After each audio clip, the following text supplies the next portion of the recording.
Do we need to rethink the type of media outlets we create? Is cutting the cord as expensive as plugging it back in?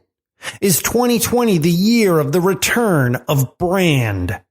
We'll discuss those topics and more on the audio show at the intersection of marketing, media, tech, and popular culture. We call it Disruptive FM.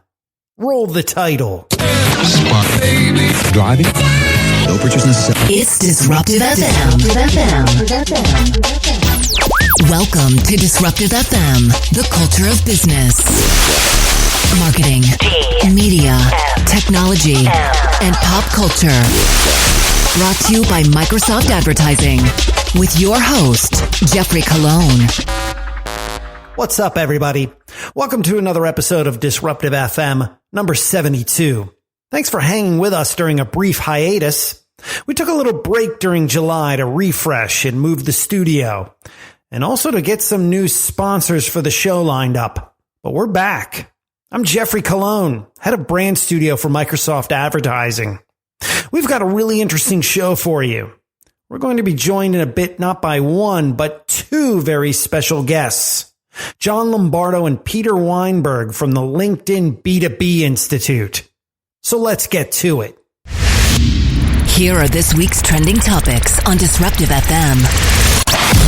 C-SPAN over Instagram. We have a big problem with the type of media in our world. What do we mean by this? Well, when is the last time you sat down and watched a debate for over an hour about a policy issue that affects you as a citizen? Now, how about when is the last time you scrolled through social media looking at fake news, doctored photos, and outrage? And this is where we question the algorithmic selection that favors engagement at any cost over understanding of the issues. If we think back to the 1990s, many of us grew up with C-SPAN in our homes watching debates in Parliament and Congress. These weren't 30-second videos. They were hours of back and forth policy making. Sound boring?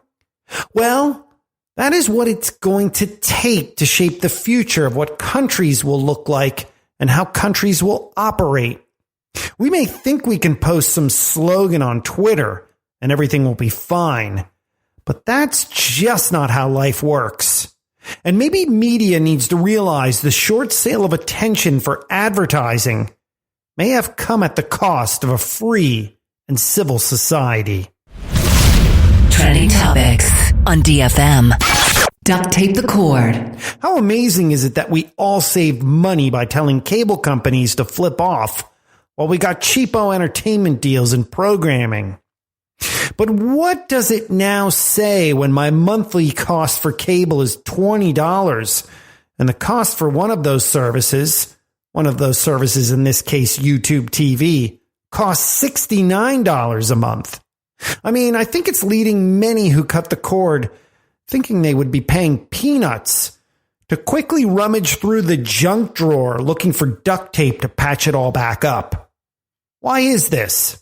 Because cable packages are now running cheaper for basic cable and Wi-Fi, while paying $69 a month for non-existent programming and no ads on one platform will get you, well, we don't even know what programming is even on YouTube TV. But the point is that it was the cost of cable is why we cut the cord in the first place, right? Well, it's basically costing us all a fortune just to watch Muppet Babies. Trending topics on DFM. Ad recovery. It's tough out there. We don't have to tell you. Businesses are slowly recovering, but many are starting to realize what they didn't realize the last decade. That all the high stakes and quick scheme of performance-based marketing has left many not knowing who their brand is and with a dried up funnel of non-customers. And that brings us to our special guests. John Lombardo and Peter Weinberg are part of the B2B Institute at LinkedIn. They do tons of research and help brands understand long-term strategy and where to spend their advertising money. So we wanted to speak to both about what we can expect for brands as they try to rebound in 2020 and where they should spend. Both of them joined us on Microsoft Teams last week to talk about this important topic. Let's check it out. One of the fundamental truths of all of this research is that share of voice always matters.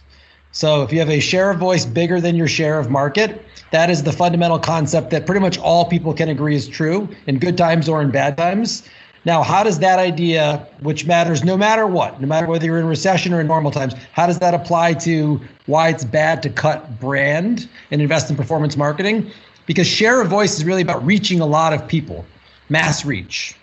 Now, performance marketing is all about hyper-targeting, and brand building is all about broad reach. So if you're cutting your broad reach media and just investing in your hyper-targeted media, what that means is you're reaching fewer and fewer people or fewer and fewer customers. And over time, that's going to shrink your customer base because you're going to reach fewer and fewer people with your hyper-targeted bottom of funnel direct response or performance marketing. Meanwhile, your competitors who have read the academic literature, they're going to be reaching more and more people. So you may win this year and next year, but you're going to lose years 3, 4, 5, 6, 7, 8, 9, 10. And frankly, that's where most of the money comes from because most stock prices are fundamentally about cash flows 5 or 10 years into the future. So that's how it becomes a mistake very quickly, even if it's not a mistake in this very moment.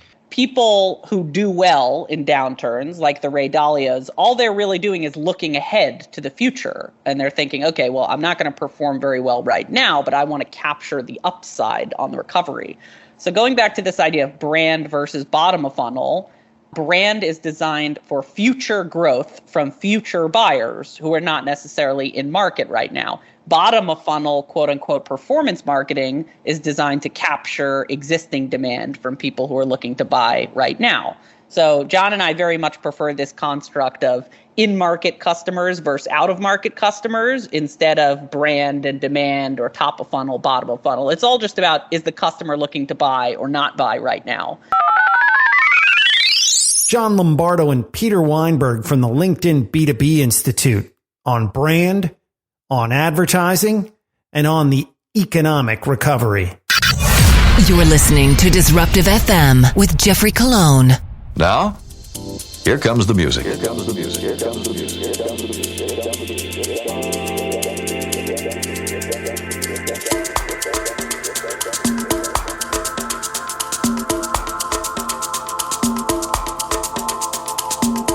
It's Disruptive FM, the culture of business. I'm Jeffrey Colon. Thanks for tuning in. Please reach out to us and give us feedback, movie or TV show recommendations, recipes, or just to say hello. The Twitter and Instagram handles are @DisruptiveFM. And connect with me personally on Twitter and Instagram @DJGEOFFE. A huge thanks to our sponsor partners for their support.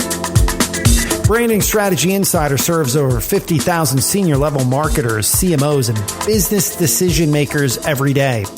It's distributed by partners such as the Wall Street Journal, Washington Post, Google News, and Forbes. Branding Strategy Insider, the leading resource for thought leadership in brand strategy and brand management. They need to be on your radar. Check them out at brandingstrategyinsider.com. And Creative Studies. Creative Studies is the t-shirt brand for the creative class. Minimal black and white tees with bold design. Worn by world-class creative directors, illustrators, graphic designers, art directors, strategists, and creatives of all types worldwide. I'm wearing a tee right now. It's what to wear when you're creating the world. Creative Studies, Masters of Fine Arts. Check out their 2020 Create From Home collection at creativestudies.store. In the background, music from Little Big B. It's a track called Searchin', the At Jazz remix. Out now on R2 Records. We'll post a link in the description. Disruptive FM presents... Stop! It's the motherfucking remix! Everything is a remix. A few weeks ago, Twitter was hacked. Crypto hackers took over accounts from big names like Bill Gates, Jeff Bezos, Barack Obama, and Joe Biden, asking followers to donate to crypto funds. It was one of the biggest security breaches in years and one of the biggest heists. At the end of it, without holding a gun, crypto bandits made out with tens of millions of dollars. In the old days, you would need a gun and the mafia to get money that didn't belong to you.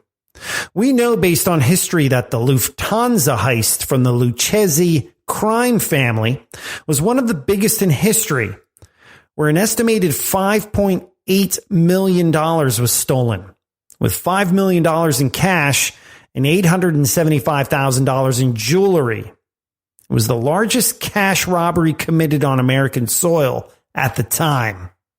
So why would hackers try to get people to donate their money to basically what was a fraudulent heist? Because cash rules everything around us still, even if it's digital currency. Because everything is a remix. Okay, time for stories bubbling under that you might want to keep an eye on. It's another installment of On the Radar, now brought to you by Insights with Microsoft Advertising. Here's what's on the radar.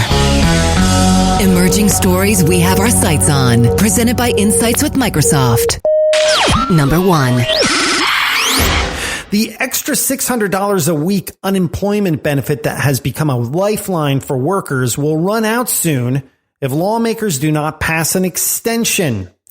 While another stimulus round is expected in the coming weeks, lawmakers are divided over whether to extend the extra $600 that the unemployed receive in addition to their state's benefits.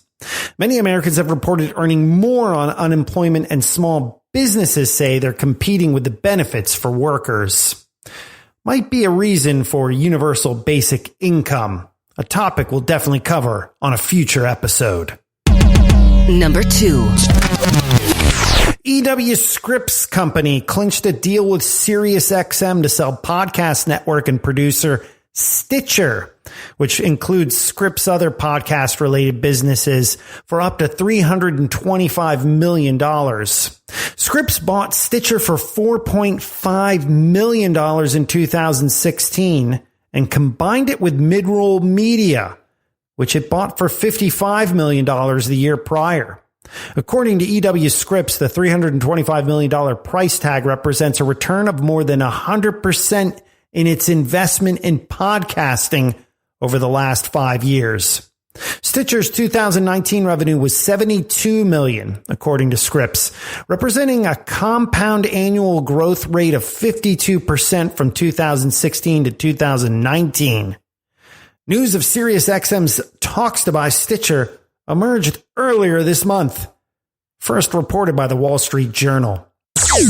Number 3. And number 3, an actual insight from Microsoft. The results for skills wanted in marketing hires in a 2020 COVID-19 survey conducted by the Microsoft Advertising Brand Studio in conjunction with Ask Suzy. Well, here they are. Number 1, data analysis. Number 2, marketing automation expertise. Number 3, user experience design. Number 4, video production and editing. Number 5, content editing and writing. Number 6, graphic design. Number 7, program and project management. Number 8, social media listening and publishing. Number 9, search engine optimization. And number 10, paid media. And you can get nuggets of wisdom like this delivered to you daily. Subscribe to Insights with Microsoft Advertising on Apple Podcasts, Google Podcasts, and Spotify. Do you own a Google Home device? Just say, "Okay, Google, talk to Insights with Microsoft." That's going to do it for another episode, number 72. It's good to be back. Special thanks to both John Lombardo and Peter Weinberg from LinkedIn for joining us. Next week, for episode 73, we'll be joined by Mark Fagan, Global Chief Operating Officer at iProspect. Once again, thank you for your time and attention. We'd appreciate your support in rating, reviewing, and especially subscribing to the show and letting others know. We're on all the podcast platforms: Apple, Google, Spotify, iHeartRadio, Stitcher, and Pandora. One more time, the socials: Twitter and Instagram @DisruptiveFM. And check out cool content from our sponsors at MicrosoftAdvertising.ai, BrandingStrategyInsider.com, and CreativeStudies.store. From everyone here at DFM, I'm Jeffrey Colon. Wear a mask, and we'll catch you next time. You've been listening to Disruptive FM with Microsoft's head of brand studio, Jeffrey Colon. All thoughts are his own. Disruptive FM is produced in Los Angeles by Feeler Media.